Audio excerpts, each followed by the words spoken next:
My brother banned me from coming to his wedding because his wife's family is at war with the rainbow. Now my parents are banning him from their inheritance unless he divorces his wife. So, my brother's wedding happened 2 days ago, and it turned into complete chaos, which I know even though I wasn't there. You might wonder why I didn't attend the wedding if it's my brother's. Well, it's because of his wife's family. He did send me an invitation to the wedding because he wanted me there, but his fiancée told him I couldn't attend because I had a boyfriend. You might be confused, but I'm a man, and I have a boyfriend whom I wanted to bring to the wedding. She said that even though my brother and her don't have a problem with that, her extremely religious parents, who already forced her to have the wedding in a church, would most likely banish us from the wedding and cause trouble between our families. After she told him that, my brother told me I couldn't attend and explained why. You might think I was angry. The truth is, I was relieved. I hate going to big events with lots of people because of my social anxiety, and I was already used to not being able to attend certain events because of my orientation, so it was nothing I hadn't heard before. So on the day of the wedding, I stayed at home with my boyfriend. It's worth mentioning that my parents apparently didn't know I wasn't attending the wedding. I was chilling at home, cuddling with my boyfriend, when I suddenly got a text message from my parents asking me where I was because they couldn't find me at the wedding party. I told them I wasn't attending the wedding and asked if my brother hadn't told them anything. They said no and asked me what had happened. I didn't see any reason to lie, so I sent them a text message telling them exactly why. Now, I have to admit I don't exactly know what happened after I sent them this message because they read it but didn't reply. And why did they care in the first place?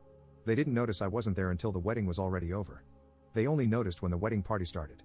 However, apparently my parents talked to my brother about it, and all of a sudden, my absence was the main topic of the wedding party. From what I heard, two fronts formed. On the one hand, my parents and the rest of my family against the family of my brother's wife, and apparently, as a husband now, he felt compelled to take her side and tried to argue in her favor. It's crazy to think that I was just sitting at home living my best life with my boyfriend while all of that went down at his wedding. The wedding party was ruined, and my brother appeared at my door angrily screaming at me, asking why I felt the need to ruin his wedding. I was confused and asked him what happened, and he told me everything. I told him it wasn't my intention. I just told our parents what happened because they didn't know and wanted to know where I was, and I thought he had told them beforehand. He screamed at me that I ruined his wedding. I told him it's not my fault he wasn't honest with them. I just respected their wish to not attend the wedding. I couldn't know it would go down like this because, like I said, I couldn't attend several events before because of my orientation, and my parents never said anything about it, so I thought it would be the same thing here. But I gotta admit it's kinda sweet that my parents and the rest of my family stood up for me. They haven't done it before. That's a more than welcome change. But I still feel kinda bad because apparently I really ruined the wedding party. Update 1. Didn't think I'd give an update, but many interesting things happened. So after my brother's visit, he and his wife went on their honeymoon. And the way the wedding party went might have been even worse than I imagined. What happens now is incredible. When I said in the main post that two fronts had formed, I only meant that metaphorically, of course, but it's no longer just that. While not much interesting happened in the first 2 days afterward, the terror started as soon as my brother and his wife went on their honeymoon. My mom and dad visited me and told me how the wedding party escalated, and they were so close to physical violence. I thought it was funny at first, but this truly bothers me. I also want to point out that you did a great job of convincing me it's not my fault, but hearing my parents' side still gives me a bad feeling in my stomach. However, like I said, the terror started shortly after they went on their honeymoon. And when I say terror, I mean that my sister-in-law's family found both my Facebook and Instagram accounts and started spamming me with hateful messages. I received insults and hateful messages from various different accounts, all of which had one thing in common: they all had somewhat of a Christian theme and the same last name. So it wasn't hard to find out whose accounts they were, mainly because I don't know my sister-in-law's family at all. I only know her, and I know her parents were hateful Christians. But whatever. They not only started attacking me, they also found my boyfriend's account through mine because we're linked as a couple and started sending him the same messages. The messages contained typical bigot stuff like, "You're burning in hell for your sins." One even called me and my boyfriend two devils in disguise. On the other side, there were just blatant insults. You get the idea. I called my parents and told them what they were doing. Then I sent a text message to my brother with screenshots of the messages his wife's family sent me, to which he replied that I shouldn't disturb him with that during his honeymoon as I already destroyed his wedding party. I couldn't believe it. He was just like them. He did send me an apology after my mom told me she called him. But none of this is the main reason I'm giving you this update this early. Because I got a call this morning from an unknown number. I hesitated because I thought it was one of them. And I was right, but it was none of the people who insulted me. I heard a woman's voice who introduced herself as the half-sister of my brother's wife. She said it didn't go unnoticed what her family was doing, and she wanted to apologize for them. I told her I'm not going to tell anyone in her family about this and that I don't blame her for her family's actions. She thanked me and hung up. I don't know why, but I have this feeling she only did this to protect her family from being reported. My mother wrote to me earlier that she wants to report the insults and the harassment of these people and that she demands for my brother to divorce his wife or she will disinherit him from her will because that's not how she raised him. A little radical in my opinion, but I understand where she's coming from. This entire thing escalated so much it's unbelievable. Thank you all for your support on my first post. Update 2. It's been a few days. First of all, my boyfriend and I are fine. Luckily for us, they didn't go any further than their text messages. My mom filed a report against them. I don't know the current situation about that as I haven't filed the report myself. The reason I'm updating you is a different one. First of all, one person in my sister-in-law's family is actually going to testify in my favor and against her family. It really takes courage to do so. It's the same person who called me in the last update. Somehow, they found out that she is into women. There's no reason to hide it anymore. However, she said she's fine and is going to stay at a friend's house. I have so much respect for what she does. Imagine the strength you need to testify against your own family. I now feel bad for assuming she only called me to save her family from being reported. More importantly, what is the current situation with my brother? Well, my mom talked to him and told him to leave his wife, or she will disinherit him from her will.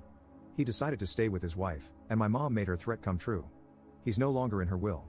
My father did the same. When I visited them, I also told them that I wish this entire situation had gone differently.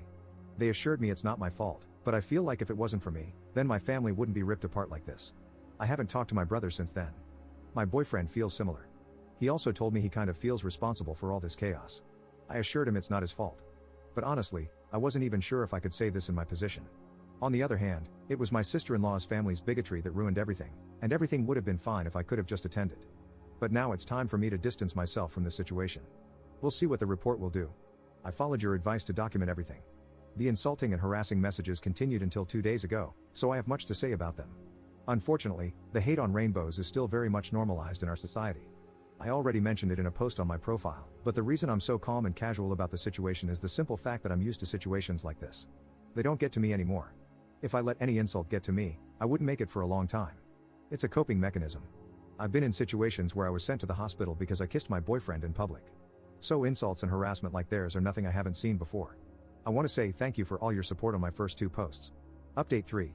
I think some of you are waiting for an update, so here I am. Keep in mind that this update will probably be the last one. So last time I told you my mother was pressing charges against them, and to my surprise, we won. They weren't going to jail or anything, but they had to pay for their actions, literally. There was one incident where my sister-in-law's dad was actually trying to find out where I lived and asked my brother, who then told him. Only God knows what he would have done to us if we still lived there.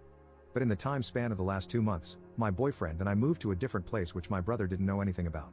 Also, their social media accounts were deleted, but I don't know if this was part of their punishment or if they did it themselves. My mom has also carried out the threat towards my brother and disinherited him from her will. After he came back from his honeymoon, he begged her to put him back in. She said only if he apologized to me. She invited me and my boyfriend over, and my brother sat in the living room with this mad look on his face. She made him apologize, but I didn't accept this apology because I could tell it wasn't sincere. He did it because he had to and not because he was actually sorry. I told my brother that I am disappointed in him for who he has become. Before that, we had this huge bond. Usually, we never judged each other for stuff like this, and all of a sudden, he has such a problem with me having a boyfriend. I just don't get it. I told him that I miss the old him. He didn't respond to anything. He just sat there quietly, staring at the floor. After I finished, he just got up and left. This was the last time I spoke with him, and it's already been a few weeks since this happened. My parents paid much more attention to the discrimination I face since this incident. They wanted to learn more about the problems I face as a guy who likes guys. I really love them. My dad even got a pride flag for me and asked if he could hang it in our bedroom. I love that I have such great parents. I just wished for my brother to become the person he once was. By the way, since the case with my sister-in-law's family is over, I didn't hear anything about their lesbian daughter. She supported us during the process, but we lost contact afterward, and I just hope she's fine. Update 4. The final update of my story happened 6 months ago, and I figured some of you might be interested in how things are currently going. So, I'm back, at least for this post right now. There have been some things that happened. First of all, I want to give you an update about the sister of my brother's wife. Around 2 months after my last update, she texted us and asked if she could come over. We talked for a while, and I was relieved to find out that she is fine. She said that she moved in with her girlfriend when the case was over, simply because her parents and the rest of her family had disowned her and threatened her with physical violence if she dared to return. However, the relationship with her girlfriend ended after a while, and she asked us if she could stay for a few days until she found something. She stayed with us for 2 weeks. During that time, my parents had visited us and offered her to stay with them because they had a big house with some free space. She stays there currently because she wanted to study, and my parents had no problem with letting her stay a little longer. My boyfriend and I also support her financially a little bit. We included her in several different celebrations such as Christmas and New Year's Eve, and I feel like she is the sister I never had. What's probably more interesting for you is how my brother is currently doing. The truth is, I don't know exactly. We haven't talked since the apology. However, he actually tried to attend our Christmas celebration party, but the moment he appeared, my dad kicked him out and said that, and I quote, "This hateful rubbish is no longer allowed in my house." I love him. Oh, by the way, of course, both my parents went through with disowning him. My boyfriend and I are still together, and I feel like he might be the one I want to marry. This entire situation made our bond so much stronger. I plan on proposing to him, but there are so many ideas floating around in my head for the proposal that I can't really decide which one. Also, the social media accounts of my sister-in-law's family had disappeared entirely. All of them, but I assume they already made new ones under a new name. I'm just glad all of this is finally over. I don't have any compassion left for my brother. I just wish he had never developed this way. Everything that happened to him, he brought it on himself. If you guys want, I can update you when I'm engaged. Thanks for reading, and I wish you all the best. Update 5. Do you remember when I told you in my last update 2 months ago that I would propose to my boyfriend? Well, I did it today. I brought up so many ideas that it was really hard to decide, so I gave him some subtle hints. Not too obvious, just enough to see how he reacts and then decide based on his reaction. In the end, I made a photo album of us featuring the most important events in our relationship. Each of them had a thought of mine and a caption below them. Some of them were meaningful, but some of them were just random. Like one photo of us eating at his favorite restaurant on his birthday, and the caption just says something like, "Damn, that pizza was good." That made him laugh. We walked to his favorite spot in town, which is a wonderful lake. That is where I gave him the album and told him it's a present and to look through it. He was focused and didn't notice what I was doing behind him, as I just told him I was getting something I forgot. I positioned myself behind him, and that is when the last page came into play. That page had a photo of me holding the ring in the same way I positioned myself behind him, looking straight at the camera. And the caption says, "Hopefully, he says yes." He turned around in disbelief and started crying almost immediately when he saw me. I couldn't even finish the question, and he already said yes. It was exactly how I hoped it would go. I always dreamt of making my proposal like something out of a romance novel, and I was successful. So yeah, that's it. I'm gonna marry him.